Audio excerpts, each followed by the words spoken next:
హెల్తీగా ఏదన్నా స్వీట్ తినాలి అనిపించినప్పుడైతే ఈ రెసిపీ ట్రై చేయండి. టేస్ట్ అయితే మాత్రము చాలా బావుంటది. ఒక బౌల్‌లో కొన్ని చియా సీడ్స్ యాడ్ చేసేసుకొని, వాటర్ కూడా యాడ్ చేసి కొంచెం సేపు అయితే సోక్ చేసేసుకోండి. ఇంకొక బౌల్‌లో సగ్గుబియ్యం యాడ్ చేసుకొని, వాటర్ కూడా యాడ్ చేసేసి అయితే సోక్ చేసేసుకోండి.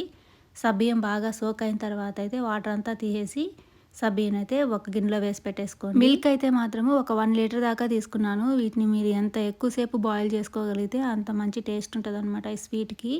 నేను యెస్టర్‌డే అయితే ఒక 3, 4 టైమ్స్ బాగా బాయిల్ చేసి ఫ్రిడ్జ్‌లో పెట్టుకున్నాను. ఈరోజు కూడా ఇంకొక 3, 4 టైమ్స్ అయితే బాగా బాయిల్ చేస్తాను అనమాట. మిల్క్ మీరు ఎంత ఎక్కువ సేపు బాయిల్ చేసుకుంటే ఈ స్వీట్‌కి అయితే అంత మంచి టేస్ట్ ఉంటది. కొన్ని నట్స్ అయితే కూడా నేను సన్నగా స్లైసెస్ లాగా కట్ చేసి పెట్టేసుకున్నాను. ఆల్మండ్స్, క్యాష్యూస్ ఇంకా పిస్తా అయితే తీసుకొని వాటిని స్లైసుల్లాగా కట్ చేసి పెట్టేసుకున్నాను. మిల్క్ అయితే ఒక సైడ్ బాయిల్ అవుతున్నాయి. ఇంకో సైడ్ అయితే వాటర్ బాయిల్ చేసుకున్నాను. బాయిల్ అవుతున్నటువంటి వాటర్‌లో నానబెట్టినటువంటి సగ్గుబియ్యం కూడా యాడ్ చేసేసుకొని ట్రాన్స్‌పరెంట్‌గా అయ్యేంత వరకు అయితే కుక్ చేసేసుకోవాలి. మిల్క్ కూడా బాయిల్ అవుతూ ఉన్నాయి. దీనిలో నేను స్వీట్‌నెస్ కోసం కండెన్స్డ్ మిల్క్ అయితే వాడుతున్నాను. మీరు కావాలంటే షుగర్ అయినా కూడా యాడ్ చేసేసుకోవచ్చు.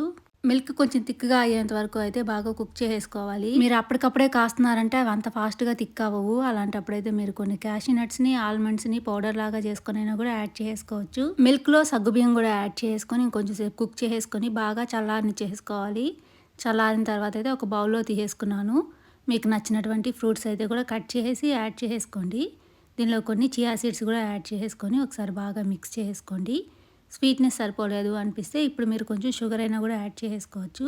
పైనుంచి అయితే నట్స్ అనేటివి మీకు నచ్చినటివి అయితే యాడ్ చేసేసుకోవచ్చు. మీరు అప్పటికప్పుడు తింటూ ఉంటారు కదా! అప్పుడే నట్స్ యాడ్ చేసుకోండి. కొంచెం క్రంచీగా ఉన్నట్టు అనిపిస్తాయి. టేస్ట్ అయితే మాత్రము చాలా బావుంటుంది. హెల్త్‌కి కూడా మంచిదేను. బాడీని మంచిగా కూల్ చేస్తది. సమ్మర్‌లో అయితే కిడ్స్‌కి ఒకసారి చేసి పెట్టండి. టేస్ట్ చాలా బావుంది.